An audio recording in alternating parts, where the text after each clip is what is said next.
Hey everyone, my name is Drew and welcome to Novelytic.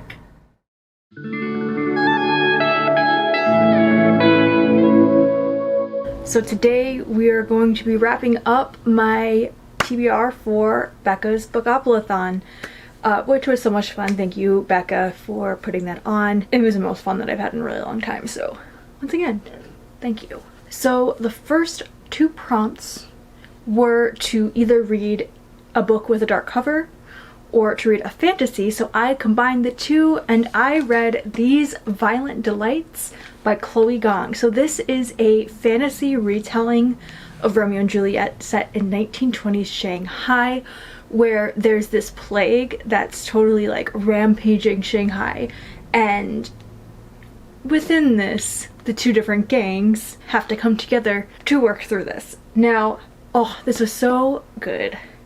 I rated it 4 stars. It was a very high 4 stars, and it just, I could totally see the nods to the original, but it was such a fresh retelling. It really took elements from the original and were like, I saw different nods to each individual character. I mean, Benedict, and then I forgot the one who was Mercutio. It was Marshall.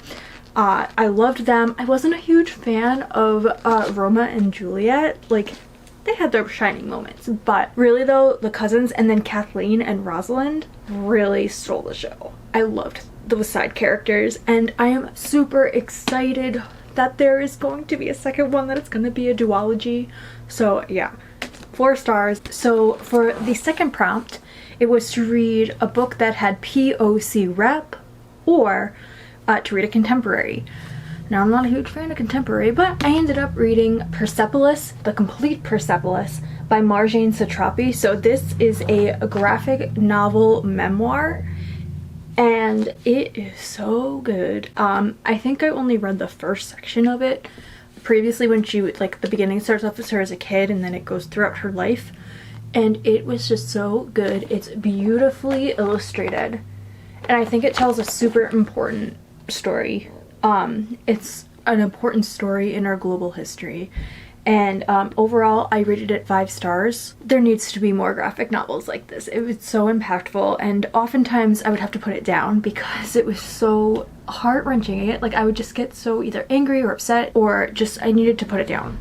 And I mean, maybe not the best choice for a readathon that's only 48 hours, but it was so worth the read. So the third prompt for the third roll drop, there were 2, which were first in a series or a chance card. Didn't do the chance one, but first in the series is the manga Satoko and Nada Volume 1, and it was such a cute comic. So in this we follow Satoko and Nada, who are roommates. Satoko is from Japan and Nada is from Saudi Arabia, and it discusses sort of their relationship and how they get to know each other's cultures. They do this by talking about their roles and their foods and the way they dress, and just overall demeanor. I thought it was so cute, and I loved, there's this little excerpt at the end that talks about how they became roommates, and I thought that was so wholesome, super enjoyable, and this is 1 out of 4, so I cannot wait to see the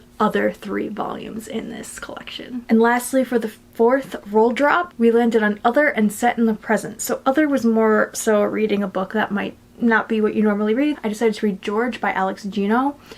This is a middle grade contemporary. I know before I said I really don't like contemporary, but you know what? I figured, you know, it's the last roll. Let's step out of the comfort zone. And I absolutely love reading LGBTQ plus literature, so this I felt like was a perfect one. I feel like this is like, you have to read this if you like this kind of literature.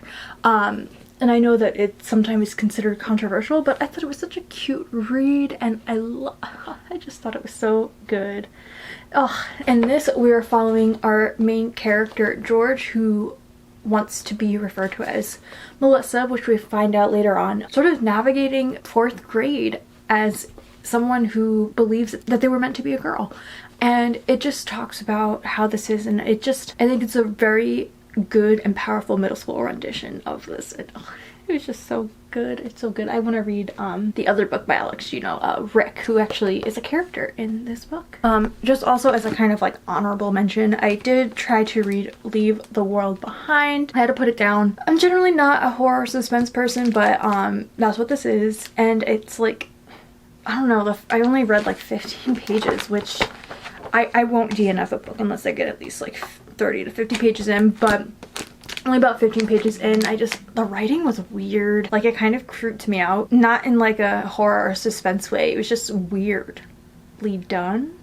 I don't even know how to explain it. Like, it was just, oh, I don't know. Just some of the small intricacies, it was kind of lagging and I wasn't sucked in. But I still want to at least get to my 30-50 page mark to see, but I decided to put it down for the purpose of this readathon. So there you have it. It was a great readathon. I mean, 4 stars, 5 stars, and these two were both 4 stars as well. Thank you so much, Becca, again for putting this on. It was so much fun and I read such good stuff. Alright, well, thank you again. It was nice talking to you. Let me know if you read any of these down in the comments. If you liked the video, please give it a thumbs up and don't forget to subscribe if you'd like to. Until next time, bye.